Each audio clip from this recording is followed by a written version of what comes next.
കർത്താവിനെ ഓർത്തും തന്റെ ശുശ്രൂഷകളെ ഓർത്തും ദൈവം തന്നെ ശക്തമായി ലീഡർഷിപ്പിലൊക്കെ ഉപയോഗിക്കുന്ന ഓർത്തും ഞാൻ ദൈവത്തിന് സ്തോത്രം ചെയ്യുന്നു. ഈ ചർച്ച വളരെ വ്യത്യസ്തമായ ചർച്ചയാണ്.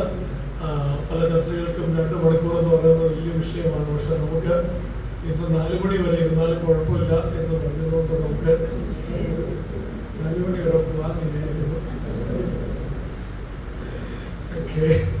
കർത്താവ് അനുഗ്രഹിക്കട്ടെ. നമ്മൾ പാടിയ പാട്ടിന്റെ വരികളെന്ന് ഓർത്തേ, ലോകത്തിന്റെ ബാലത, കോമളത്വം. 55 വയസ്സുണ്ടെങ്കിലും ആരേലും വന്ന് 35 ആയോന്ന് ചോദിച്ചാൽ എന്റെ സന്തോഷം അറിയാം. രക്ഷിക്കപ്പെട്ട ദിവസത്തിന്റെ സന്തോഷമാണ് ചിലപ്പോൾ അന്ന് കിട്ടും.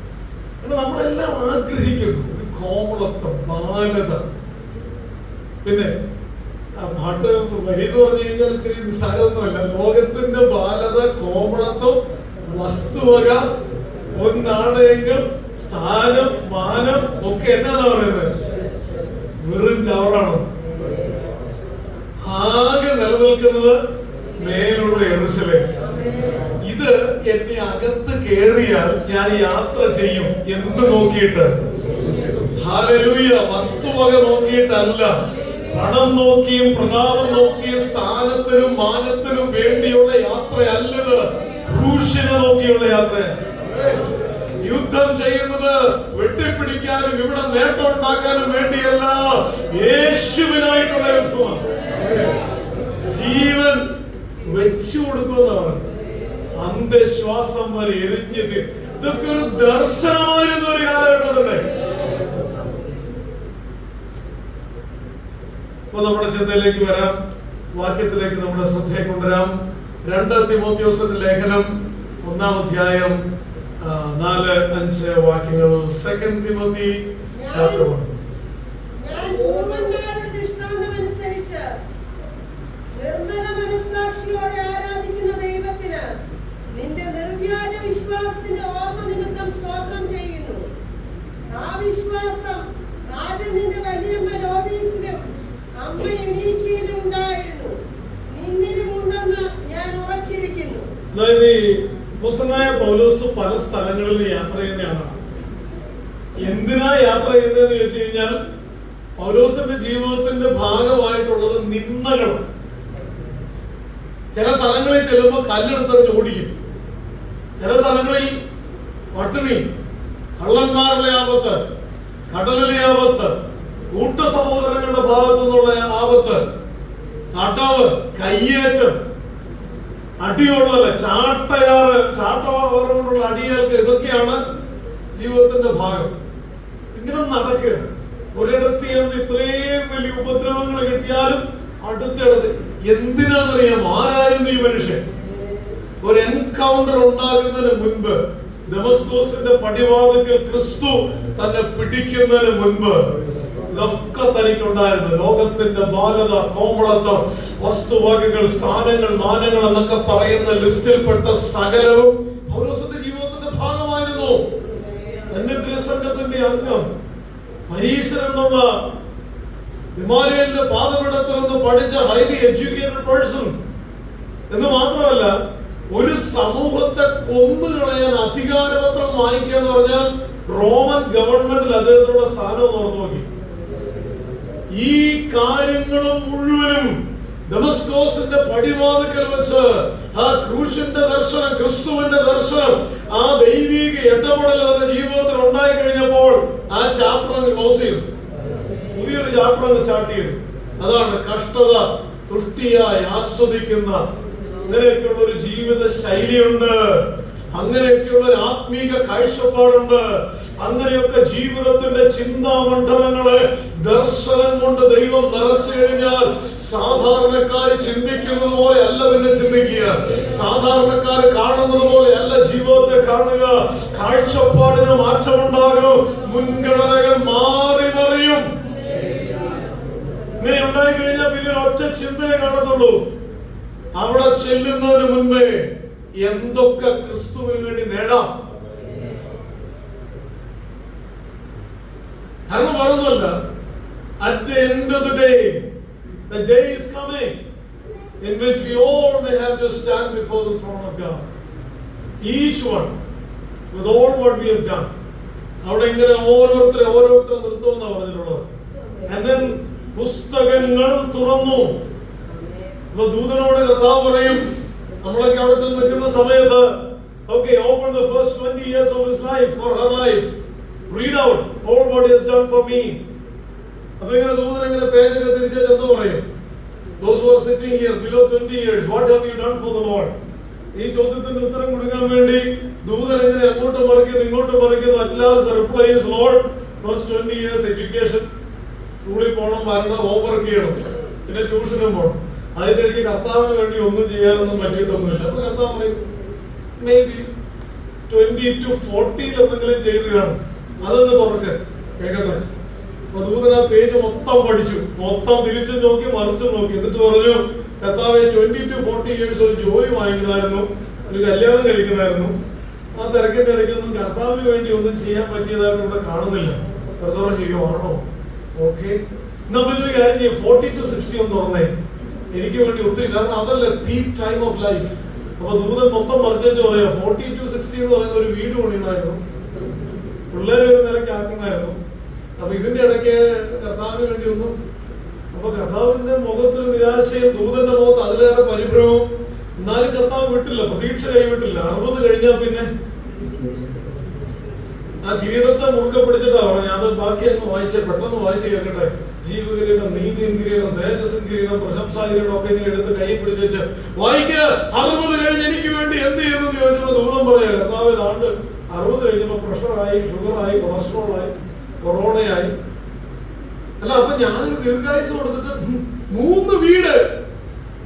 കർത്താവിന് ഇത്രയും കേൾക്കണം. ചപ്പൽ കർത്താവ് 1 കോടി SBIയിലും കിടപ്പുണ്ട്, 2 കോടി ഫെഡറൽ ബാങ്കിലും കിടപ്പുണ്ട്. ചവറ്, നിലത്തിലെ പൊടിയും നിദ്ര കൊള്ളുന്നവരിൽ ചിലരൊക്കെ നിത്യ ലജ്ജയ്ക്ക് വേണ്ടി എഴുന്നേൽക്കുന്ന ഒരു ദിവസം വരുന്നു. എന്നാൽ ബുദ്ധിമാന്മാർ ആകാശമണ്ഡലത്തിന്റെ പ്രഭ പോലെയും പലരെയും നീതിയിലേക്ക് തിരിച്ചവർ നക്ഷത്രങ്ങളെ പോലെയും എന്നുമെന്നേക്കും പ്രകാശിക്കുന്ന ഒരു നാഴിക വരുന്നു. ക്രിസ്തുവിന് വേണ്ടി ചെയ്തതൊക്കെ തേജസ്സിനും മാനത്തിനും പുകഴ്ചയ്ക്കുമായിട്ട് ദൂതന്മാരുടെ നടുവിൽ ഏറ്റുപറയുന്ന ദിവസം വരുന്നു. അന്ന് ചിലരൊക്കെ തല ഉയർത്തി നിന്നിട്ട് കർത്താവിന് മഹത്വം വരുമ്പോൾ ആ കർത്താവിന്റെ ഹൃദയത്തിൽ നിറഞ്ഞ സന്തോഷമുള്ളവരാകും. അവരോട് ക്രിസ്തു പറയും, നല്ലവരും വിശ്വസ്തനായ ദാസനെ, ദാസിയെ, എന്റെ പിതാവിന്റെ സ്വസ്ഥതയിലേക്ക് പ്രവേശിക്കുക. എന്നാൽ ചിലരൊക്കെ ഓടിയത് മുഴുവനും ലോകത്തിന് വേണ്ടി, യുദ്ധം ചെയ്തത് മുഴുവനും ലോകത്തിന് വേണ്ടി, അവൻ നേടിയത് മുഴുവനും ലോകത്തിന്റെ കാര്യങ്ങള്, കർത്താവിന് വേണ്ടി ഒന്നും ചെയ്യാൻ കഴിയാതെ നിരാശപ്പെട്ട തലയും കുമ്പിട്ട് നട്ടല് നിവർത്താൻ കഴിയാതെ നിൽക്കുന്ന ഒരു ദിവസമുണ്ട്. അതൊരിക്കലും നമുക്ക് സംഭവിക്കാതിരിക്കട്ടെ. ഈ ആയുസ് തീരുന്നതിന് മുൻപേ, ഈ ശ്വാസം പോകുന്നതിന് മുൻപേ, കാഹളം ധ്വനിക്കുന്നതിന് മുൻപേ, തമ്പുരാൻ തന്നിരിക്കുന്ന ആയുസിന്റെ ഓരോ ദിവസങ്ങളും മണിക്കൂറുകളും മിനിറ്റുകളും ക്രിസ്തുവിന് വേണ്ടി, ദൈവരാജ്യത്തിന് വേണ്ടി, ദൈവനാമത്തിന് വേണ്ടി ഇറക്കണമേ കർത്താവേ. ഞങ്ങളുടെ കണ്ണുകളെ ദർശനം കൊണ്ട് നിറയ്ക്കണമേ, ഞങ്ങളുടെ ഹൃദയങ്ങളെ കാഴ്ചപ്പാടുകൾ കൊണ്ട് നിറയ്ക്കണമേ.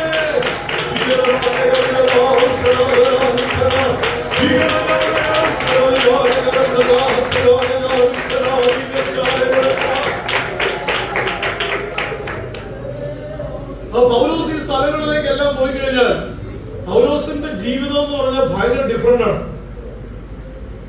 പൗലോസിന്റെ ജീവിതം എന്ന് പറഞ്ഞാൽ ഭയങ്കര ഡിഫറെന്റ്. മക്കളെ ഇങ്ങോട്ട് നോക്കി.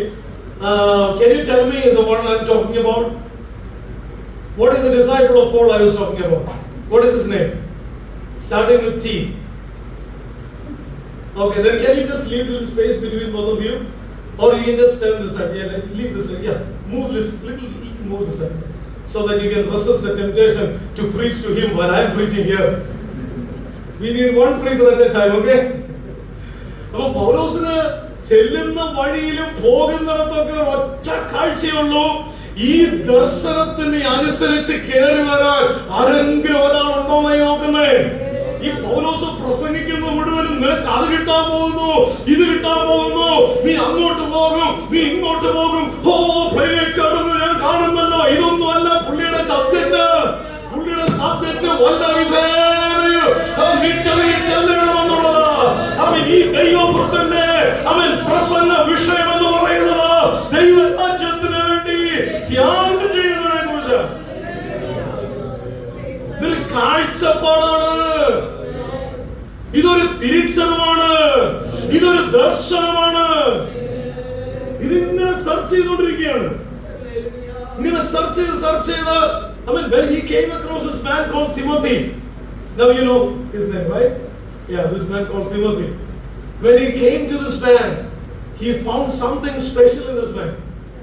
അതിനകത്ത് എഴുതി വെച്ചിരിക്കുന്നത്, മലയാളത്തിൽ എഴുതി വെച്ചിരിക്കുന്ന വാക്യം ആദ്യം ഇവിടെ ഒരു മലയാളം പാട്ട് പാടിയില്ലേ? സ്വത്രാഴ്ചക്കല്ലേ പാടിയത്?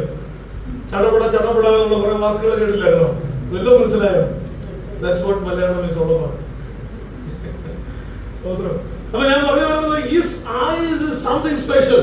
He is not like other people. The other people might look into the talents of some young people, whether that person is from an influential family. These are the priorities of some others, but that's not the case here. പൗലോസ് നോക്കുന്നത് ഈ പറയുന്ന ദർശനത്തിലേക്ക് ഗ്രിപ്പാകാൻ ആരെങ്കിലും ഉണ്ടോ എന്നുള്ളത്. And then he came across this young man called Timothy, and he found something special in him. എന്താ കണ്ടെന്നറിയാമോ? അവിടെ മലയാളത്തിൽ എഴുതിയിരിക്കുന്നത് നിർവ്യാജ വിശ്വാസം. A faith that is not hypocritical. A faith that is not fake. A genuine faith. We were talking about that in the serious group in the last day as well. But ഈ മനുഷ്യന്റെ പ്രത്യേകത, ഇദ്ദേഹത്തിനകത്തൊരു faith ഉണ്ട്. അതിന്റെ പേര് നിർവ്യാജ വിശ്വാസം. തിമോത്തിയോസിന്റെ priority ലോകത്തിൽ എന്തെങ്കിലും വെട്ടിപ്പിടിക്കണമെന്നായിരുന്നില്ല.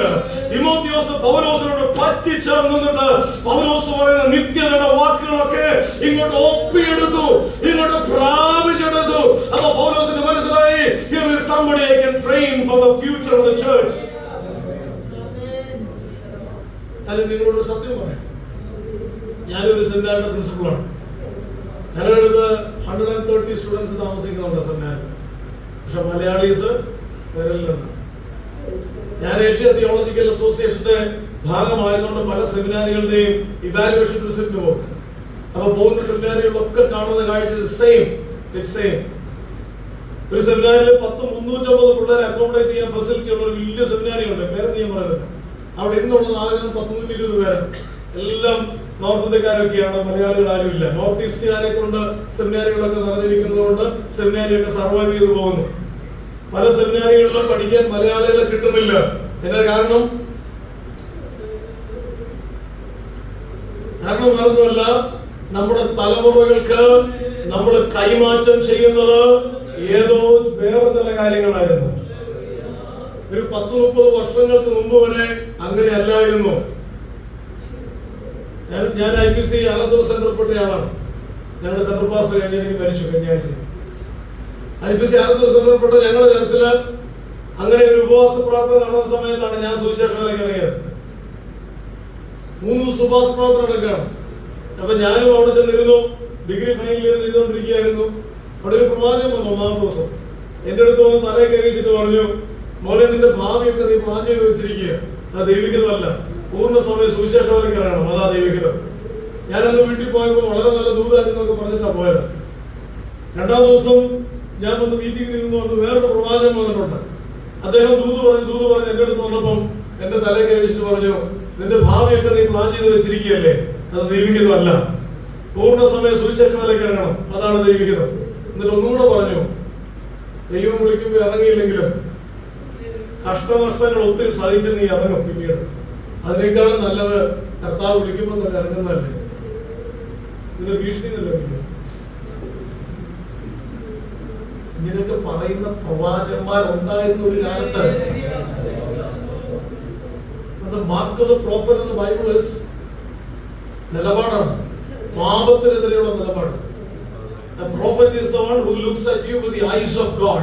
When God looks at you, God is not giving you the priority. ദൈവത്തിന്റെ പ്രയോറിറ്റി നമ്മുടെ ആത്മീയതയായതുകൊണ്ടും നമ്മുടെ നിത്യതയായതുകൊണ്ടും നമ്മുടെ വിശുദ്ധ ജീവിതമായതുകൊണ്ടും God is always to that side. അപ്പം രണ്ടാമത്തെ ദിവസം ഞാൻ വളരെ ചരത്തെ വീട്ടിൽ പോയി. എനിക്ക് വീട്ടിൽ നിന്ന് പെർമിഷൻ ഒന്നും കിട്ടത്തില്ല, എനിക്ക് വീട്ടിൽ പറയാനുള്ള സാഹചര്യമില്ല. പിന്നെ വല്ലാത്ത സാഹചര്യത്തിൽ ഞാനൊന്ന് സ്ട്രെസ്ഡ് ഔട്ട് ആയി. കാരണം രണ്ടുപേരും സെയിം കാര്യം പറഞ്ഞിരിക്കുന്നത്. രണ്ടാമത്തെ ആളാണെങ്കിൽ ഭീഷണിയുടെ സ്വരത്തിൽ സംസാരിച്ചിരിക്കുന്നത്. അപ്പൊ ഞാൻ ആകെ വിഷമിച്ച് ഒരു 21 years old young man complete കർത്താവിനോട് ക്ലിങ് ഓൺ ചെയ്താലേ ഇത് ഡിസൈഡ് ചെയ്യാൻ പറ്റത്തുള്ളൂ. പിന്നെ ഒരു തിരിഞ്ഞോട്ടം ഇല്ല. Third day I was totally confused. ഞാനിതുപോലെ മീറ്റിംഗിൽ പോയിരിക്കുക, വൈകിട്ടത്തെ സെഷനാണ്. മൂന്നാം ദിവസം വേറൊരു പ്രവാചകൻ വന്നിട്ടുണ്ട്. അദ്ദേഹം ഇങ്ങനെ അവിടെ സ്റ്റേജിൽ ഇരിപ്പുണ്ട്. മീറ്റിംഗ് പ്രാർത്ഥിച്ചു തുടങ്ങി. ഒന്നാമത്തെ പാട്ട് ഇങ്ങനെ പാടിക്കൊണ്ടിരിക്കുക. അപ്പൊ ഞാൻ അവിടെ നിന്ന് പ്രാർത്ഥിച്ചു, കർത്താവേ അങ്ങനെ ഹിതമാണെങ്കിൽ ഞാൻ ഇറങ്ങാം, പക്ഷെ അങ്ങേക്ക് അറിയാമല്ലോ ഞാൻ ഇറങ്ങാന്ന് പറഞ്ഞാൽ ഭയങ്കര റിസ്ക്കാണ്. പിന്നെ ഒരു തിരിഞ്ഞോട്ടും ഇല്ല, എനിക്ക് അതും അറിയാം. പക്ഷെ കർത്താവ് ഒരു ഉറപ്പ്, എനിക്ക് അതുപോലെ ഉറപ്പ് കിട്ടിയിട്ട് ഇറങ്ങുവാണെങ്കിൽ മേലും കീഴും നോക്കാതെ വേണമല്ലേ ഇറങ്ങാൻ വേണ്ടി. ഞാൻ അവിടെ നിന്ന് കരയാൻ തുടങ്ങി. ഞാൻ പറഞ്ഞു, കർത്താവ് ഞങ്ങളുടെ ഹിതമാണെങ്കിൽ ഞാൻ ഇങ്ങനെ അങ്ങ് പ്രാർത്ഥിക്കുക. ഈ ഒന്നാമത്തെ പാട്ട് കഴിയുമ്പോൾ ആ മനുഷ്യൻ എൻ്റെ അടുത്തൊന്ന് വന്നിരുന്നെങ്കിൽ, എന്റെ തലയിലൊന്ന് കൈവച്ചിരുന്നെങ്കിൽ, എനിക്ക് 3 കാര്യങ്ങൾ കേട്ടാൽ മതി. നിന്റെ ഭാവി നീ പ്ലാൻ ചെയ്ത് വെച്ചിരിക്കുകയാണ് ദൈവഹിതമല്ല. സുവിശേഷത്തിലേക്ക് ഇറങ്ങണം, അതാണ് ദൈവഹിതം. ഇറങ്ങിയാൽ എന്റെ കാര്യം തമ്പുരാൻ നോക്കിക്കോളാം.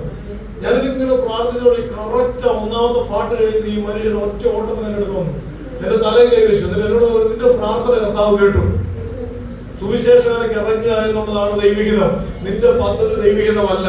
നീ ഇറങ്ങിയാൽ ഒരു അപ്പൻ മകനെ കരുതുന്നത് പോലെ ദൈവം നിന്നെ കരുതും. അങ്ങനെ ഇറങ്ങിയതാണ് സുവിശേഷത്തിലേക്ക്. ഞാൻ ഇവിടെ നിൽക്കുമ്പോൾ ഞാൻ പറയട്ടെ, ഞാൻ കൊതിക്കുന്നു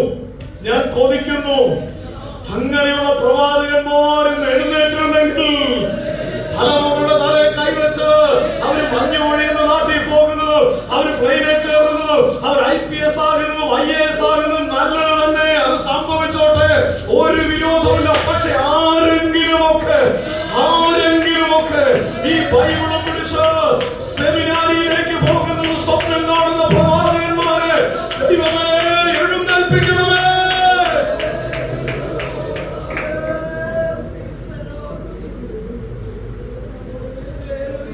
ഇംഗ്ലണ്ടിലും വെയിൽസിലും ഒക്കെ പല പള്ളികളും വിൽക്കുകയാണ് എന്ന വാർത്ത ഞാനും കേൾക്കാറുണ്ട്. ഈ ഇടയ്ക്ക് ഒരാൾ എനിക്കൊരു വീഡിയോ അയച്ചു തന്നു. മനോഹരമായൊരു ചർച്ച.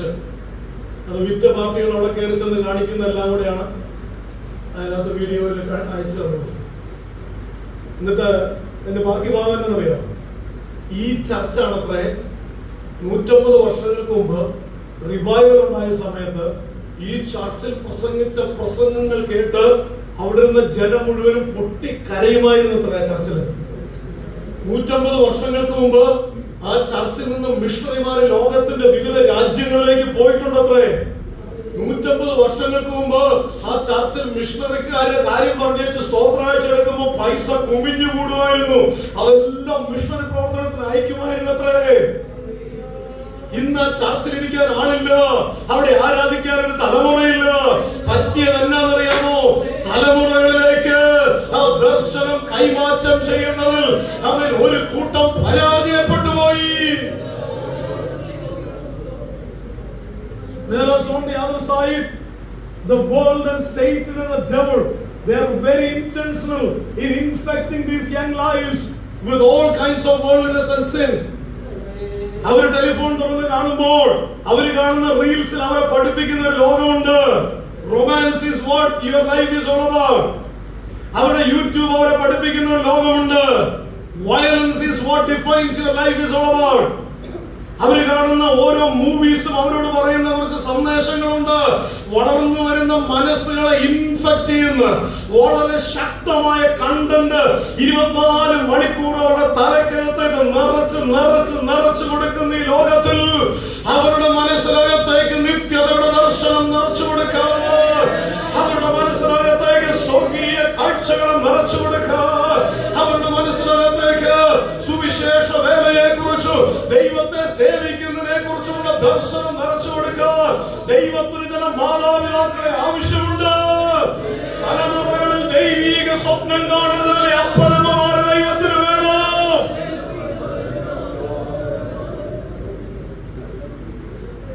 ഞാൻ പലപ്പോഴും വിചാരിക്കും, വരുന്നൊരു 10-15 വർഷങ്ങൾക്കുള്ളിൽ കർത്താവ് വന്നില്ലെങ്കിൽ കേരളത്തിലുള്ള നമ്മുടെ ചർച്ചകൾ ഫേസ് ചെയ്യാൻ പോകുന്ന പ്രധാന പ്രശ്നം പാസ്റ്റർമാരില്ല എന്നുള്ള പ്രശ്നമായിരിക്കും. കാരണം നമുക്കിന്ന് കേരളത്തില് എല്ലാ ചർച്ചകളും കൂടെ, പെന്തക്കോസ്ത് ചർച്ചകളെല്ലാം കൂടെ കൂട്ടിയാൽ ഒരു 10,000 ചർച്ചകൾ ഉണ്ടെങ്കിൽ അതിനകത്ത് ഏകദേശം ഒരു 7,000-7,500 പാസ്റ്റർമാരും 55 വയസ്സ് കഴിഞ്ഞവരാണ്. കർത്താവ് വരാൻ താമസിച്ചാൽ അടുത്ത 10-15 വർഷത്തിനകത്ത് അവരുടെ പ്രായാധിക്യം കാരണം അവരെ ശുശ്രൂഷിക്കാൻ കഴിയാതാകും. അന്ന് നമ്മുടെ ചർച്ചകളിൽ ശുശ്രൂഷിക്കാൻ ആരുണ്ടാകും? കേരളത്തിൽ സംഭവിക്കാൻ പോകുന്നത്, ബംഗാളി വരും, അവൻ ബൈബിൾ കോളേജിൽ വന്ന് മലയാളം പഠിക്കും, നമ്മുടെ വീടുകളിലേക്ക് ഇപ്പോൾ വന്ന് പ്രൈസ് ദി ലോർഡ് സേട്ടാ എന്നൊക്കെ പറഞ്ഞാൽ വന്ന് ആശ്രയിക്കേണ്ടവരും. കാരണം മലയാളികൾ ഇറങ്ങുന്നില്ല. ഇത് കണ്ടിട്ട് നമ്മുടെ മനസ്സിലൊരു ബേർഡൻ ഉണ്ടോ എന്നാണ് ചോദ്യം. അതായത് പാപത്തെ നമ്മൾ പറയുന്ന ഒരു വളരെ ബ്ലോക്കിലാണ് പ്രയോഗമുണ്ട്. പാപത്തെ പച്ചവെള്ളം പോലെ വലിച്ചു കുടിക്കുന്ന ഒരു കാലഘട്ടം എന്ന് പറയുന്നത്. ഞാനൊരു യൂത്ത് മീറ്റിംഗ് പോയപ്പോ അവരെനിക്ക് ഫുൾ ഫ്രീഡം തന്നു. ഞാൻ പൊതുവെ യങ്സ്റ്റേഴ്സിനോട് ഇടപെടുന്ന ആളാണ്. അപ്പം ഇവരെ ഗ്രൂപ്പായി തിരിക്കോ ഡിസ്കഷൻ എന്ത് വേണമെങ്കിലും ചെയ്തോളാം. അപ്പൊ ഞാൻ ഇവരെ പല ഗ്രൂപ്പുകളായിട്ട് തിരിച്ച് ഒരു സെഷനിൽ ഡിസ്കഷൻ കൊടുത്തു. ഇപ്പൊ ഡിസ്കഷൻ കൊടുക്കാൻ വേണ്ടി ഞാനെടുത്ത സബ്ജക്ട് വേറൊന്നുമല്ല, എന്റെ അടുത്ത് കൗൺസിലിങ്ങിന് വന്നൊരു കേസായിരുന്നു. 9ാം ക്ലാസ്സിൽ പഠിക്കുന്ന ഒരു പെൺകൊച്ചിന്റെ കേസ്. അവള് എല്ലാ സൺഡേ സ്കൂൾ ക്ലാസ്സും പഠിച്ചു വന്നതാണ്. പക്ഷെ ഒറ്റ കുഴപ്പമുള്ളൂ, അപ്പനും അമ്മയും രാവിലെ ശനിയാഴ്ച ബിസിനസ്സിന് പോയി കഴിയുമ്പോൾ ഇവള് വീട്ടിലുണ്ട്. ആ നാട്ടിലെ കള്ളുകുടിയനും ഡ്രഗ് എടുക്കുന്നവനും ഒരു പേടി സ്വപ്നമായിട്ടൊരു ചെറുപ്പക്കാരനുണ്ട്. അവന് ഇവരുടെ വീട്ടിലോട്ട് കയറി പോകുന്നതാണ്. 2 മണിക്കൂർ കഴിയുമ്പോൾ അവൻ ഇറങ്ങി പോകുന്നതും കാണാം. അപ്പൊ അപ്പനും അമ്മയും അറിയുന്നില്ല. അപ്പൊ ഇത് അയൽവക്കാർ നോട്ട് ചെയ്തു. കുറെ കഴിഞ്ഞപ്പോ അയൽവാസി സൈ കെട്ടി അമ്മയോട് പറഞ്ഞു, ഇവിടെ മാന്യന്മാര് താമസിക്കുന്ന സ്ഥലം, ഇവിടെ ഈ പണിയൊന്നും നടക്കത്തില്ല, 9ാം ക്ലാസ്സിലല്ല ആയുള്ളൂ നിങ്ങളുടെ മോള്, ഇങ്ങനെയൊക്കെയാണോ മക്കളെ വളർത്തുന്നത്? ഈ അമ്മ പുള്ളിയെ തല്ലിയില്ലെന്നുണ്ട്, എന്റെ കൊച്ചിനെ കുറിച്ച് അവയ്ക്കാതെ പറയുന്നു. അപ്പൊ പുള്ളി പറഞ്ഞു, എനിക്കൊരു 2 മണിക്കൂർ വരാൻ പറഞ്ഞു. ആ 2 മണിക്കൂർ കൊണ്ട് പുള്ളി എന്ന് പുള്ളിയുടെ വീടിന് മുമ്പിൽ വെച്ചിരിക്കുന്ന CCTV ക്യാമറയുടെ ഇത് റേഞ്ച് ഇവരുടെ മറ്റവരുടെ വീടിന്റെ ഗേറ്റിന്റെ അപ്പുറം വരെ കിട്ടും. അപ്പൊ പുള്ളി പറഞ്ഞു കൊടുത്തു, ഇന്ന സാറ്റർഡേ ഇന്ന സമയത്താണ് കയറി പോകുന്നുണ്ടോ, ഇന്ന സമയത്ത് ഇറങ്ങി പോകുന്നുണ്ടോ, അങ്ങനത്തെ ഒരു 5-6 ആഴ്ചത്തെ അങ്ങോട്ട് കൊടുത്തു. അപ്പൊ ഇതെല്ലാം അമ്മയ്ക്ക് കിട്ടിക്കഴിഞ്ഞപ്പോഴേക്ക് അമ്മ കടയില് അപ്പനോട് ചെന്ന് കാര്യങ്ങളൊക്കെ പറഞ്ഞു വെച്ച് ഇറങ്ങി ഒരൊറ്റ ഓട്ടം വെച്ച് കൊടുത്തു, വണ്ടി എടുത്ത് വീട്ടിലോട്ട്. അപ്പന് മനസ്സിലായി രംഗം പന്തിയല്ല. അപ്പം പെട്ടെന്ന് സ്റ്റാഫിനെ ഏൽപ്പിച്ചിട്ട് വേണ്ടേ പോകാൻ വേണ്ടി. അപ്പൊ പുള്ളി പുറകെ ചെന്നപ്പോഴേക്ക് അമ്മ ആദ്യം വീട്ടിൽ ഓടിച്ചെന്ന് ഇവളോട് ചോദ്യം ചെയ്തു. ഇവള് പറഞ്ഞു, ഇവിടെ ഒന്നും ആരും കയറാറില്ല, ആരും ഇവിടെ വരാറില്ല. അപ്പൊ ഇത് ഫുട്ടേജ് കാണിച്ചു കൊടുത്തു. അപ്പോൾ അങ്ങനെ വരാറുണ്ടെന്ന് വെച്ചോ, അതിനിപ്പോ എന്നാ വേണം? ഇതിനാണോടെ ഇന്ന് ഈ കണ്ട സ്കൂൾ മുഴുവൻ പഠിപ്പിച്ച, ഇതിനാണോടെ ഇന്ന് ഞായറാഴ്ച ചർച്ചയ്ക്ക് കൊണ്ടുപോകുന്നെന്ന് പറഞ്ഞ അവർക്ക് ഒറ്റ അടിയൊക്കെ വെച്ചു കൊടുത്തു. ഇന്നേ അമ്മ അവളെ തല്ലിട്ടില്ല, ആദ്യമായിട്ട് തല്ലിയത്. അടി കിട്ടിയതായി അമ്മ പറയുന്നത്, ഇവിടെ രൂപം മാറി ഭാവം മാറി. പിശാച് വലിച്ച പോലെ ഇവിടെ ഒരൊറ്റ വരവാണ്. അമ്മയെ തള്ളി താഴെ ചവിട്ടി കൂട്ടി അപ്പൻ വരുമ്പോ കാണുന്ന കാഴ്ച മൂക്കിന്റെ പാലം വരെ അടിച്ചു പൊട്ടിച്ചു. രക്തത്തിൽ കുറിച്ച് കിടക്കുക അമ്മ. അവള് പറഞ്ഞു, ഞാൻ ഇപ്പൊ ഇറങ്ങിപ്പോകും. ഭയങ്കര വിഷയമാണ്. അങ്ങനെ കൊണ്ടുവന്ന് സംസാരിച്ച ഒരു കേസ് ഞാൻ ഈ പിള്ളേരോട് കൊടുത്തേച്ച് ഞാൻ പറഞ്ഞു, ഇനി മക്കളെ നിങ്ങൾ പറയാം, ഇത്രയും വർഷം പഠിച്ച സൺഡേ സ്കൂൾ എവിടെ പോയി? ഈ കൊച്ചു ഇത്രയും നാളും കേട്ട സന്ദേശങ്ങളും പ്രസംഗങ്ങളും എവിടെ പോയി? നിങ്ങൾ പറ. നിങ്ങൾ എന്നോട് പറ, എവിടെയാ പരാജയം? ആരാണ് മാനസാന്തി? എവിടെയാ രക്ഷയുള്ളത്? നിങ്ങൾ പറ. എനിക്ക് കുറച്ച് ഇൻസൈറ്റ് കിട്ടിയേക്കൊള്ളാം. ഓരോ ടീമുകൾ പറഞ്ഞു ഒരു ടീം വന്നിട്ട് എന്നോട് പറയാ, വാസങ്ങള് പറഞ്ഞു വന്നത് എന്താണ്? അവള് ചെയ്തത് കൊടിയ പാപമാണെന്ന്, അവള് നരകത്തിൽ പോകുന്നല്ലേ. ശരി, പക്ഷെ വാസങ്ങളൊരു കാര്യം മനസ്സിലാക്കണം, അവള് ചെയ്തതാണ് ലൈഫ് എന്നാണ് ഞങ്ങൾ ഇത് പഠിപ്പിക്കുന്നത്. ഇനി ഇത് സ്ഥിരമായിട്ട് ഞങ്ങളുടെ തലക്കകത്തേക്ക് കിട്ടിക്കൊണ്ടിരിക്കുക ഈ ഓറിയന്റേഷൻ. ഞങ്ങൾ ക്ലാസ്സിൽ പോയാലും സ്കൂളിൽ പോയാലും ഞങ്ങളുടെ ഇടതുവശത്തിരിക്കുന്ന ഞങ്ങൾക്ക് 5 മിനിറ്റ് ഉണ്ടെങ്കിൽ പറയാനുള്ളത് മുഴുവൻ ഇതാ. വലതുവശത്തിരിക്കുന്ന ഞങ്ങൾക്ക് 10 മിനിറ്റ് ബ്രേക്ക് ടൈം ഉണ്ടെങ്കിൽ എന്റെ ഇതിനകത്തേക്ക് ബ്രെയിനകത്തേക്ക് ഇട്ട് തരുന്ന മുഴുവൻ ഇത്തരം ടോക്കാണ്. അപ്പൊ ഭാവന മുഴുവനും ജീവിതം മുഴുവനും ഇതുപോലത്തെ ഒരു വല്ലാത്ത ടോക്സിക് ഇൻഫ്ലുവൻസ് ആണ് സാർ. എന്നിട്ട് ഈ കൊച്ചോട് ചോദ്യം ചോദിച്ചു ഈ ടീമുകാരെ, പാസ്റ്റങ്ങളെ ഇതൊക്കെ തെറ്റാണെന്ന് നമ്മൾ എവിടുന്നാ കേൾക്കേണ്ടത്? ഞങ്ങള് ടി വി തുറന്നൊരു പ്രസംഗം കേൾക്കാനിരുന്ന ഞങ്ങൾ കേൾക്കുന്നത് നിന്റെ പ്രശ്നങ്ങളെല്ലാം മാറാൻ പോകുന്നു, നീ ഇതാ വളർന്ന് വളർന്ന് ഇങ്ങനെ കേറി വരാൻ പോകുന്നു, ഇതോ നിന്റെ ബാങ്കിൽ ബാലൻസ് കുമിഞ്ഞുകൂടാൻ പോകുന്നു. തെറ്റിനെ തെറ്റെന്ന് വിളിച്ചു പറഞ്ഞ് ഞങ്ങളെ ശരിയായ വഴിയിലേക്ക് നടത്താൻ ആരുമില്ല സാർ. വിലാപങ്ങളുടെ പുസ്തകത്തിൽ ഒരു വാക്യമുണ്ട്, വഴിത്തലക്കിരുന്ന് മക്കൾ അപ്പത്തിന് വേണ്ടി കരയുന്നു, അവർക്ക് അപ്പം നുറുക്കി കൊടുക്കാൻ ആരുമില്ല. എന്റെ ആഗ്രഹം, എന്റെ കൊതി, എന്റെ പ്രാർത്ഥന, നമ്മുടെ സൺഡേ സ്കൂളൊക്കെ കുറെ ഇൻഫർമേഷൻ തലക്കകത്തേക്ക് കൊടുക്കുന്നതിന് പകരം അതിന്റെ ഇടയിൽ കൂടെ കൊച്ചുങ്ങളുടെ അകത്തൊരു ഫോർമേഷൻ നടക്കണം. ഒരു പഠിക്കട്ടെ, ശരിയാണ്, ദൈവാലയത്തിന് എത്ര ഇതുണ്ട്, എത്ര വാതിലുണ്ട്, ഏത് തോലാണ്, അതെല്ലാം പഠിക്കട്ടെ. ഏത് പ്രവാചകൻ ഏത് കാലഘട്ടത്തിൽ ജീവിച്ചിരുന്നു, വലിയ പ്രവാചകന്മാരുടെ ലിസ്റ്റ്, ബഷീറിന്റെ ലിസ്റ്റ് എല്ലാം പഠിക്കട്ടെ, ഒരു കുഴപ്പമില്ല. പക്ഷെ ഒരു സൺഡേ സ്കൂൾ അധ്യാപിക ഇത് പഠിപ്പിച്ച്, അല്ലെങ്കിൽ ഒരു സൺഡേ സ്കൂൾ അധ്യാപകൻ ഇത് പഠിപ്പിച്ച് ആ കൊച്ചിന്റെ ബിരുദ പരീക്ഷയിൽ നമ്പർ 1 ആക്കുമ്പോൾ നമ്മൾ പറയും വിജയിച്ചു, ഇതാ ബെസ്റ്റ് ടീച്ചർ. അത് പ്രൊഫഷൻ. പക്ഷെ ഞാൻ പറയുന്ന മിനിസ്ട്രിയെ കുറിച്ചാണ്. ഇത് മിനിസ്ട്രി ആണെന്ന് എപ്പോഴാണെന്നറിയാമോ? ഞായറാഴ്ച സൺഡേ സ്കൂൾ കഴിഞ്ഞ് ടീച്ചർ വീട്ടിൽ ചെന്ന് ഞായറാഴ്ച തൊട്ട് അടുത്ത ശനിയാഴ്ച വരെ ഈ ടീച്ചറുടെ തലയ്ക്കകത്തോടെ പോകും ഈ ഒരൊറ്റ ചിന്തയോ, എന്റെ ദൈവമേ അടുത്ത ഞായറാഴ്ച ആ 2 കുട്ടികള്, ആ 3 കുട്ടികള് ഒരു 40 മിനിറ്റ് എന്റെ മുമ്പിൽ ഇരിക്കും, ഒരു 30 മിനിറ്റ് എന്റെ മുമ്പിൽ ഇരിക്കും. എന്താ ഞാൻ അവരുടെ മനസ്സിലേക്ക് ഇട്ട് കൊടുക്കേണ്ടത്? എന്നിട്ട് കർത്താവിന് ചിലത് പ്രാപിക്കും. അപ്പൊ ഈ പഠിപ്പിക്കുന്ന ലെസന്റെ ഇടയ്ക്കൂടെ, പഠിപ്പിക്കുന്ന ലെസൺസിന്റെ പോയിന്റുകൾ ഇടയ്ക്കൂടെ ചില സന്ദേശങ്ങൾ, ചില വിത്തുകൾ തലമുറയുടെ അകത്തേക്ക് ഇട്ടുകൊടുക്കും. ആ തലമുറ ഏത് അറ്റം വരെ പോയാലും ഈ വിത്ത് അവിടെ മുളച്ചു കയറി വരും. നിങ്ങൾ ആലോചിച്ച് നോക്കി, മുടിയൻ പുത്രൻ എന്ന് വിളിക്കപ്പെടുന്ന നഷ്ടപ്പെട്ടു പോയ മകൻ, അവൻ ഇറങ്ങിപ്പോയിട്ട് ഇവൻ തിരിച്ചു വരാൻ നേരത്ത് ഇവൻ പറയുന്ന 3 കാര്യങ്ങൾ ഞാൻ വളരെ ശ്രദ്ധിച്ചു. ഇവൻ ഒന്ന്, ഞാൻ എന്റെ അപ്പന്റെ അടുക്കൽ തിരികെ ചെന്ന് ഞാൻ അപ്പനോട്, അപ്പാ ഞാൻ, അവൻ എവിടുന്ന് മനസ്സിലായി പാപം ചെയ്തപ്പോ സ്വർഗത്തോടാ പാപം ചെയ്തത്?